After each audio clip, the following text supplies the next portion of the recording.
আসসালামু আলাইকুম দর্শক, কেমন আছেন? আশা করি আপনারা ভালো আছেন আর আমি ভালো আছি। এই মুহূর্তে আপনাদের সাথে আমি কিছু কথা কমু, আপনারা অবশ্যই শুনবেন এই কথাগুলো।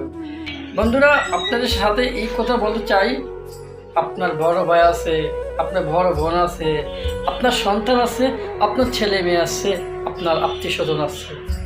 আপনি আপনার মেয়েকে কখনো আপনি কি করতে পারবেন না, গ্যারান্টি দিতে পারবেন না আপনার মেয়ে অনেক ভালো, আপনার মেয়ে অনেক ভালো, কিন্তু আপনি গ্যারান্টি দিতে পারবেন না, গর্ব করতে পারবেন না আপনার মেয়ের মতন ভালো মেয়ে আর কোনোখানো হয় নাই। আপনি গর্ব করতে পারবেন না আমার মেয়ে সঠিক, আপনি গর্ব করতে পারবেন না আমার মেয়ে কখনো ভালোবাসে করে না। আপনি এটাই ভুল। আপনি যদি গর্ব করেন আপনার মেয়ে কারোর সাথে সম্পর্ক করে না, সেটা হলো ভুল। আপনি বাবা হইতে পারেন, কিন্তু আপনার মেয়ের যে একটা ভালো যৌবন এবং যে একটা ভালোবাসা একজনের সাথে করে, তা আপনি কিছু করতে পারবেন না। যদি আপনার মেয়ে যদি কাউকে ভালোবেসে থাকে, তাহলে আপনি সম্মানের ব্যক্তিভাবে আপনি মেয়েকে গ্রহণ করে নিয়ে আসতে পারবেন।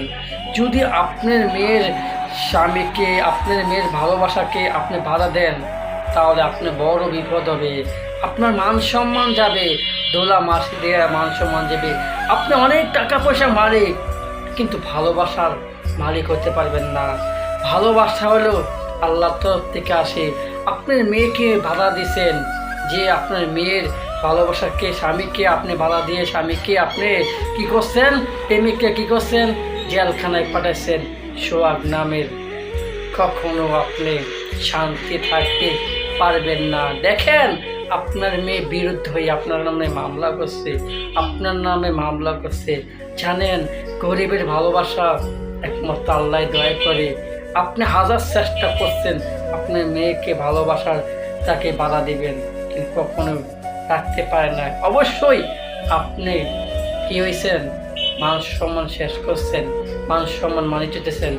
তার জন্য আপনাদেরকে আমি কথা বলতে চাই, এখনও ভালো আছেন। আপনাদের মেয়ের ভালোবাসা, মেয়েদের ভালো চলারা একমাত্র মেয়েরাই পারে। আমি তাকে ভালোবাসবো না, আমি তাকে ভালো রাখবো না, আমি তার সাথে কথা বলবো না, একমাত্র আপনার মেয়ে পারবে। আপনি কখনো বাবা মা হয়েও বাধা দিতে পারবেন না। বাধা দিতে যখন আসবেন, তখন দেখবেন আপনাদের উপরই বিপদ আসা বসছে। এখনই সময় আছে, আপনারা আপনার মেয়ের ভালোবাসাকে গ্রহণ করে নিয়ে আসেন, না হলে অনেক বিপদ আসবে আপনাদের কপালে, যা ভয়াবহ। কোনো দিন আপনার শান্তি পাবেন না। ভালোবাসা হলো আল্লাহর দান জিনিস, সেতে ভালোবাসতে পারে না। আপনার টাকা পয়সা হয়েছে, কিন্তু আপনার ভালো মন নাই। আপনি মানুষ হয়েছেন, কিন্তু মানুষের মতন আচরণ করেন নাই। আপনার টাকা হয়েছে, কিন্তু আপনার অহংকার হিংসা যায় নাই। আপনি আপনার মেয়েকে যে ভালোবাসে, আপনার মেয়ে যে প্রেমিককে আপনি গ্রেপ্তার করে হাজতে দিয়েছেন, আপনি নিয়ে আসেন, তাহলে আপনার ভয়াবহ হবে। কিন্তু আপনি কখনো শান্তি পাইবেন না, শান্তি পাইবেন না, শান্তি পাইবেন না।